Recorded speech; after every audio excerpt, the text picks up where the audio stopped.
আজকে যারা মেসিকে ঘৃণা করে, যারা আসলে পছন্দ করে না লিওনেল মেসির জাদুকরী ছোঁয়া, যারা তুলনা করেন মেসি, রোনালদো, নেইমারের মধ্যে, যারা আজকে আর্জেন্টিনাকে ছোট করে দেখে, যারা ব্রাজিলের সমর্থক কিন্তু আর্জেন্টিনাকে কোনো একটা কারণে ডিসলাইক করে, সেই তারা যখন মেসি দৌড়চ্ছিলেন, তার পিছে পিছে যখন 4-5 জন 10 জন 12 জন ডিফেন্ডার দৌড়চ্ছিল, তখন তাদের কি মনে হচ্ছিল?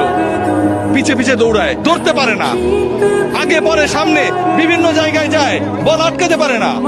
এটাই হচ্ছে একজন ফুটবলারের সৌন্দর্য। লিওনেল মেসির সৌন্দর্য ও জায়গায়।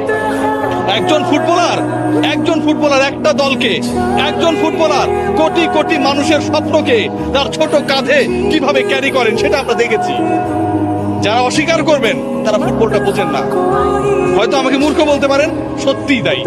ব্রাজিলিয়ান কিংবা অন্য কোন দেশের সমর্থকরা যারা অপছন্দ করেন, যারা আসলে লিওনেল মেসির এই জাদুর ছোঁয়ায়, মন্ত্রমুগ্ধতায় আটকাতে চান না, যারা